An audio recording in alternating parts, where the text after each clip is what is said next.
Senhoras e senhores, é um prazer estarmos com vocês. Estamos iniciando hoje uma pequena série chamada Neurociência e Espiritismo, onde vamos abordar algumas pesquisas feitas na atualidade que achamos muito pertinentes para um conhecimento mais profundo da tese espírita. Primeiro delas, vamos falar sobre uma experiência em que se analisava o cérebro e determinados comportamentos. Mas iniciando, podemos começar dizendo que a década de 90 foi considerada a década do cérebro. Até o presente momento, até aquele momento, nós já sabíamos quase tudo o que havia para saber sobre os sistemas orgânicos. Porém, o cérebro era um mistério. E esse mistério permaneceu durante um bom tempo, até que os métodos não invasivos permitiram que pudéssemos analisar o cérebro em funcionamento sem exterminar o paciente. E diante disso, muitas coisas que já sabíamos sobre o cérebro foram sendo confirmadas e outras novas e muito interessantes foram surgindo. Após sedimentarmos esse conhecimento básico sobre o cérebro, uma série de perguntas começaram a surgir. E daí veio a união entre a psicologia, que estuda a mente humana, e a neuroanatomia, que estuda o cérebro em funcionamento. E deu origem a um novo ramo chamado neurociência, que estuda o comportamento humano diante do funcionamento do cérebro. E a primeira pesquisa que vamos falar trata sobre a caridade. Ela foi realizada por um brasileiro, Jorge Moll Neto, que se tornou uma grande autoridade no mundo hoje na área de neurociência, que resolveu experimentar alguns comportamentos e o seu responsável no cérebro. E a pesquisa foi uma coisa muito simples, na verdade. Ele começou analisando como o homem se comporta diante de uma recompensa. Então ele fez para um voluntário, que foi colocado no scanner funcional, que é um equipamento que avalia o cérebro em funcionamento, analisando várias vertentes, por exemplo, o comportamento elétrico, o comportamento químico, o comportamento metabólico. Isso tudo é jogado no computador em tempo real e nós podemos saber exatamente quando uma atividade começa, que área do cérebro é responsável por ela, onde se expande essa atividade e qual é a complexidade que ela tem. Então, ele colocou um voluntário dentro da máquina e fez a seguinte pergunta: você gostaria de doar R$100 ou ganhar R$100? Bom, não precisamos dizer que 100% dos participantes escolheram ganhar R$100. E analisou-se o cérebro e viu que ganhar R$100 é uma coisa deliciosa. É muito bom, muito agradável, ainda mais se você não tem que fazer nenhum esforço. É muito semelhante a comer um bolo de chocolate para quem gosta. Então, a área da recompensa é ativada, nós sentimos um intenso prazer no momento em que ganhamos um dinheiro gratuitamente. Então, eles analisaram esse comportamento e verificaram que a área da recompensa era bastante ativada por essa experiência. E um segundo momento, ele colocou a pessoa diante de uma situação que ele chamou de colaboração não custosa ou doação não custosa. Ele colocava o voluntário na máquina e dizia: aqui você tem R$100. E aqui estão 3 instituições de caridade e você vai escolher qual delas você gostaria de doar este dinheiro. E analisava os resultados cerebrais. O que se verificou, que é uma coisa muito interessante, é que o prazer que você sente é análogo ao ganhar R$100. É análogo ao comer um bolo de chocolate. Ou seja, doar algo a alguém sem comprometimento pessoal, que ele chamou de doação não custosa, é extremamente prazeroso. Você produz endorfinas, você produz encefalinas, é muito semelhante ao de ganhar R$100 ou comer um bolo de chocolate. Ou seja, é algo ótimo. E isso é o que nós chamamos de filantropia. O que é filantropia? É a colaboração não custosa ou a doação não custosa. O que é que vem a ser isso? A definição. É quando você colabora com alguém ou com uma instituição, porém sem nenhum prejuízo material. Quando, por exemplo, você doa uma importância em dinheiro a uma instituição de caridade e desconta do imposto de renda. Quando você doa um tempo de serviço, mas consegue um abatimento em determinada atividade. Então, isso é o que eles chamaram de doação não custosa ou colaboração não custosa. E verificou-se que isso é muito prazeroso. E a produção de endorfinas encefalinas tem uma ação geral no organismo bastante promissora, melhora a saúde, melhora o desempenho. E isso é muito agradável. E eles fizeram experiências em várias circunstâncias e em todas elas você tinha como resposta uma ativação do centro da recompensa, do centro da satisfação. Num segundo momento, eles fizeram uma experiência um pouco diferente.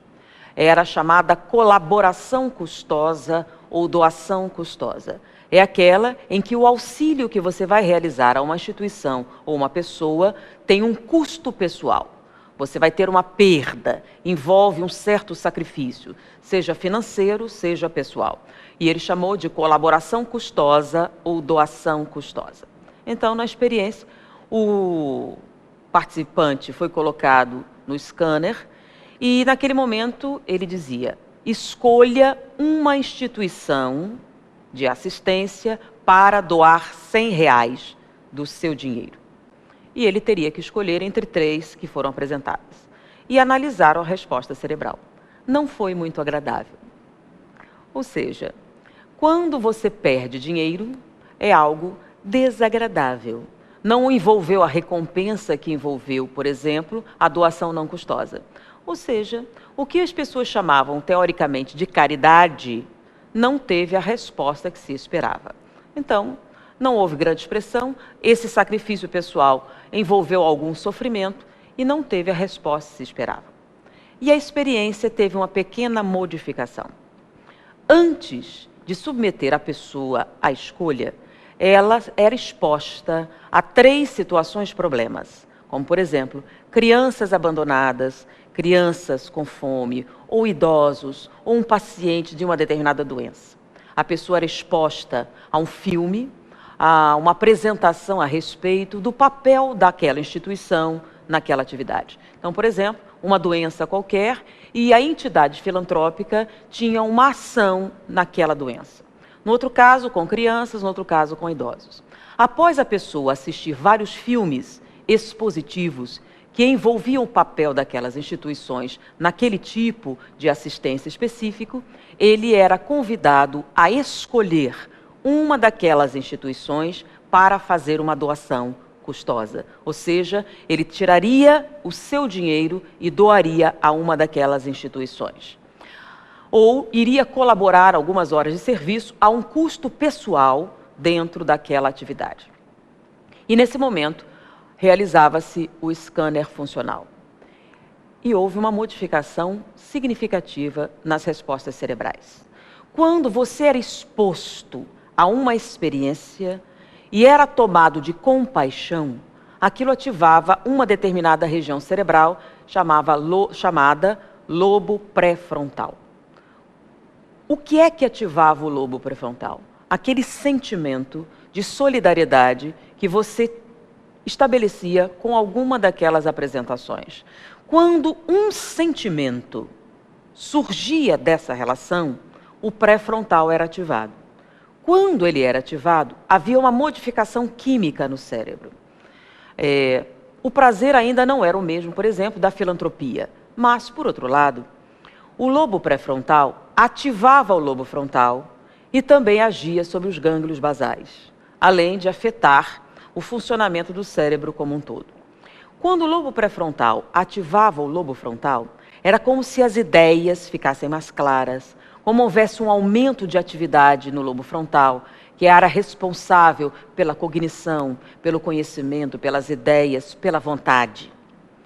E os gânglios basais são responsáveis pelos hábitos. Toda vez que nós estabelecemos um hábito comportamental, ele deixa de ser um processo cognitivo, um processo pensado, e passa a ser um processo de automatismo, automático cerebral.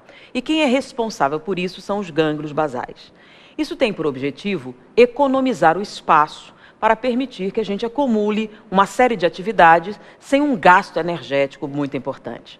Só que com o passar do tempo, nós vamos acumulando uma série de hábitos nos quais não somos capazes de pensar, mas tem um detalhe. O gânglio basal, ele não tem, por exemplo, discernimento com relação a hábitos bons ou hábitos maus. Você desenvolve o hábito, ele se estabelece, e se transforma num automatismo. Então, por exemplo, roer as unhas. Você estabeleceu esse hábito, é um hábito negativo, lhe incomoda e você resolve parar para participar de um determinado evento. No momento em que você pensa sobre isso, você não faz. Mas distraiu, a primeira coisa que você faz é levar o dedo na boca. E assim são os hábitos. O hábito de beber, o hábito de fumar. Enquanto você está concentrado pensando sobre isso, você é capaz de controlar. No momento que você distrai, por automatismo cerebral, você retorna aos seus padrões de comportamento.